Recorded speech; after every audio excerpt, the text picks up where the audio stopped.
the new divisions as they work through that process. So thank you very much. Thank you. Can I move now on to roads policing and sort of fairly generic questions, Commissioner, on this? And I suppose before I get into the question, I would like to sort of acknowledge that with the increase, particularly in fatalities, the collisions that result in fatalities and serious injuries, it also has a huge impact on the guards who attend those. And just if you can tell us a little bit about the support for those officers that's in place. Yes, and the figures all are describing, each of these deaths are an awful trauma for the family and the local community, and they are difficult scenes for all emergency services actually to deal with.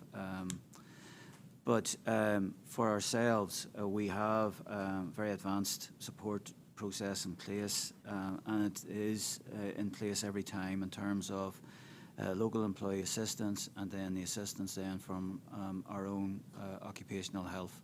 And we've all sorts of services available in terms of 24/7 counselling, which is available, and also then specialist counselling if an individual should need that as well.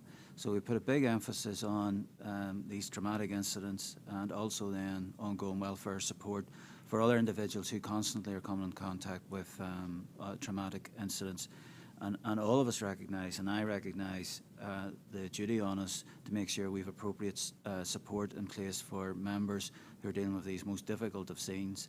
And it is a regular feature, regrettably, that members of An Garda Síochána deal not only with fatal road traffic collisions, but also other very traumatic and difficult incidents. And so that can have a very corrosive and wearing effect on any individual. And it's incumbent upon us to support them as far as possible. And we do that to the maximum, and we've grown our support for individuals over the last 5 years considerably. Thank you. Okay, thanks, Commissioner. We spoke as early as the end of June on this in a public session around the fatalities and the impact that it has on families and communities. And as you acknowledge, Commissioner, it is really quite a horrific, and indeed for some of your officers as well.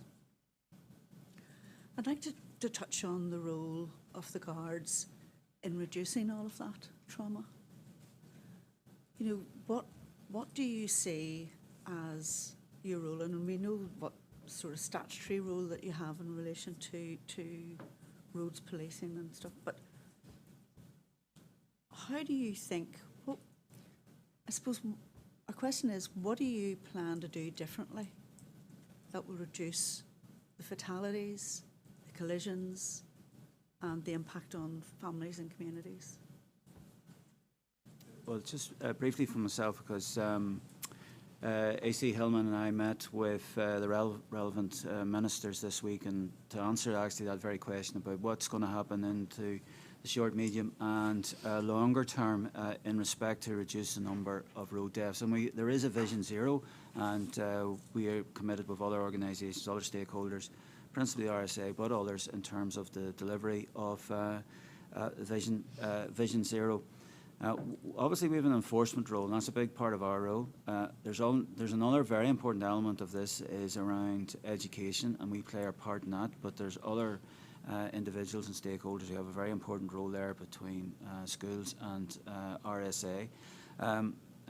There's a piece around just road engineering and engineering out, in effect, frequent accident occurrences, and really we need the cooperation of the local councils in respect of that, because often what we find is that where there has been a fatal road traffic collision, in the years preceding that, there's been a regular pattern of quite serious incidents. So there is a learning point in terms of the wider issue around where accidents are happening and preventing them through engineering or redesign of a road or a junction to try and make them safer.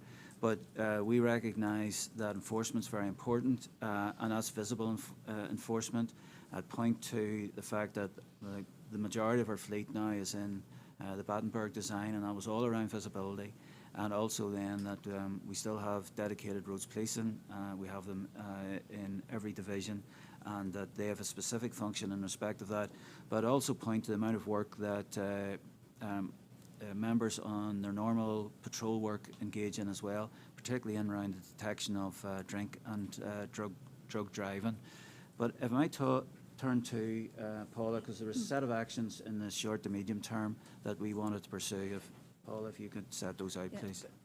Maybe Fine. before, Paula, you speak, I mean, one of the, as you said, Commissioner, one of the biggest impacts you can have is enforcement, actually doing it on the visibility that you might, I know it affects my behaviour and all the rest of it, but and those detections are down, particularly in the lifesaver offences, and that's, that must be concerning. So maybe someone could speak to why that might be happening. Is there an issue around recruitment and retention within roads policing? Is there an issue around how roads policing units are being used as well? So if maybe that could be covered as well. Okay, thank you. Well, roads policing units are all appointed, so the change back to the 2012 roster from the COVID roster doesn't actually impact on the staffing of roads policing units. Those numbers will stay the same. But we did make a choice, I think probably 18 months ago now, in terms of the hours that roads policing units worked. We thought, given that the spread of accidents, particularly the more serious collisions into the early hours of the morning and right through the night actually, and we moved and deployed our roads policing units on to 24/7.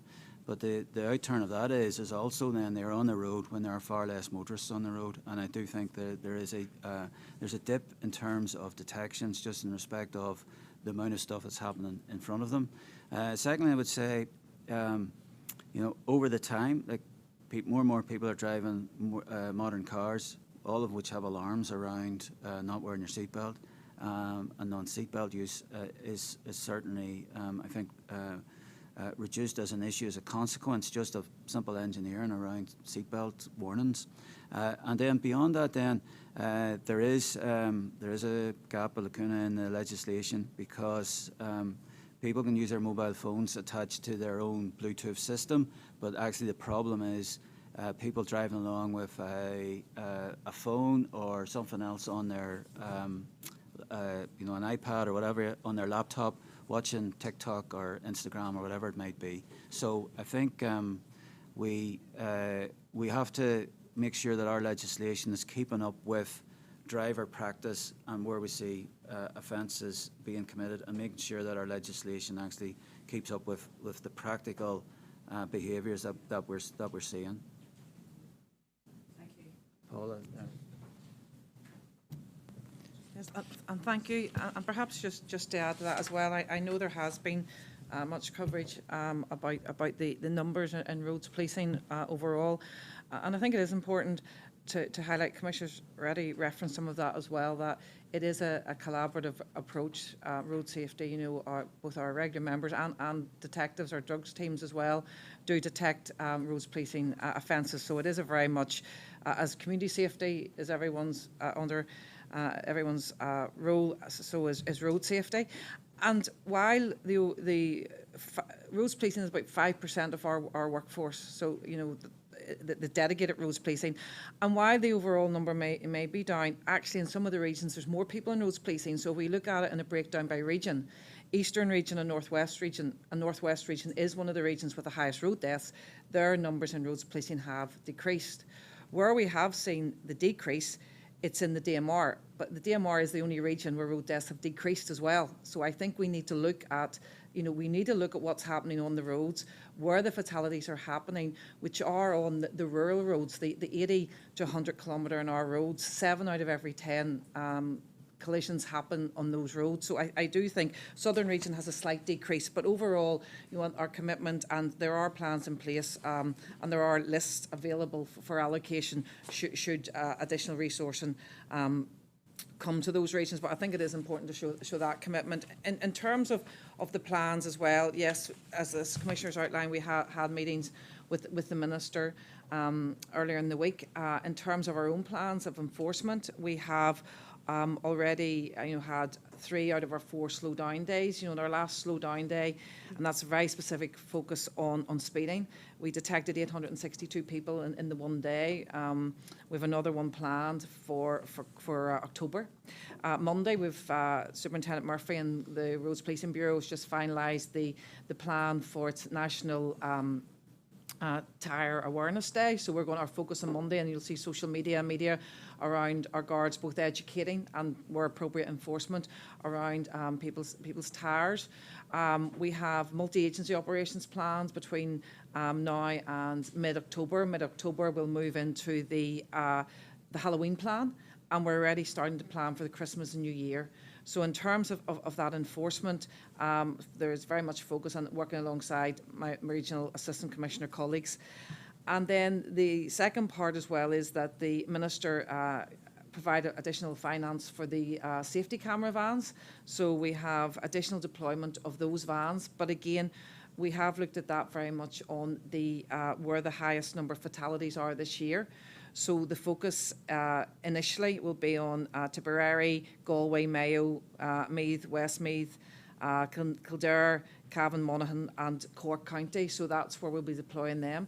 And we will be reviewing that monthly as well, should we need to move them to other locations. But in terms, unfortunately, the data this year is indicating that's where the highest number of fatalities are happening. And just a couple of follow-ups on that. Mm-hmm. In the campaigns you run, whether it's you as a standalone agency or with others, are there regular evaluations or assessments of the success of those? Yes, well, the campaigns would be very much run by the Road Safety Authority. They would take the lead. We do, of course, we use our own social media channels. Yeah. We now have a regular slot and crime call, which will be going out every month.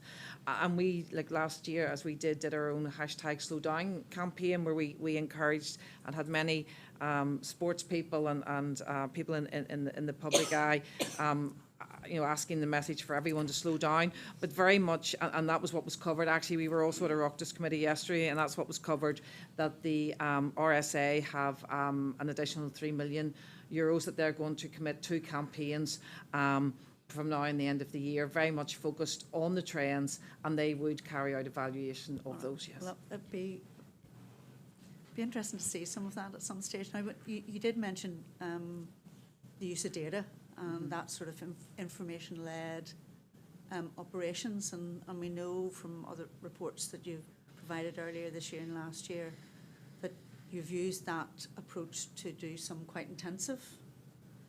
I suppose the wider question for us is to the extent to which you are content with the nature and the level of data that you have and the capacity that the guards have for the analysis and to support the operations? Well, certainly we have, I have a roads policing analyst, and then I have a second analyst who can also support roads policing when required. In terms of that, yes, we do. I think there is opportunity to do further analysis, and we have discussed that with the CIO, and I know he's supportive of that as well. But we do use the information that we have. I mean, I think I've previously mentioned the monthly meeting, that we have a tasking coordinating meeting, and we do use the analysis is at that meeting. So while we have the very intensive, you talked about intensive operations, Debbie, that's the bank holiday weekends, and yes, we have. I mean, those bank holiday weekends.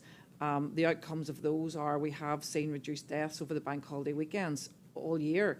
Unfortunately, we're not seeing that the rest of the periods with the tragedy we are seeing on the roads. I mean, August had 26 fatalities in 1 month, that the highest for a long time. But we do at those meetings use analysis, and we also do use that we share data with the RSA, and they carry out research. So equally, we would use a lot of the RSA research as well to inform, and that's what we share with the regional ACs, their chief superintendents who attend on their behalf. So they have access to all that data when they're then going back to develop their local policing plans for the local divisions. Okay, thank you. And just one quick follow-up on that, and maybe to the regional ACs here, commissioners, is in terms of the road policing responsibilities that you have, do you use your, the analysts available and the data that you have available in terms of the tasking for road units and other units? Yeah. Yeah, so absolutely. So Paula's team provide me actually with the analysis data rather than duplicating the same work. So I get that on a weekly basis, and I suppose I'm a little bit different to my other regional colleagues in that I have both a regional unit and then I also have divisional units.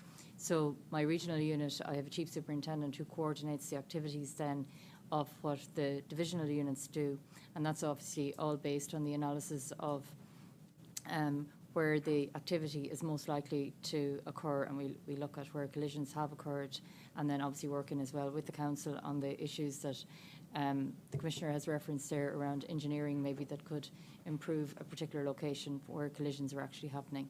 But certainly the analysis provides a very good insight into where we need to be concentrating our activity at times and days. Okay, thanks. Thank you. Thanks, Chairman. Thank you very much, Debbie, and thank you to the colleagues for that engagement. Next, we're moving to human resource matters, and Valerie is going to begin on this one. Thanks, Chair.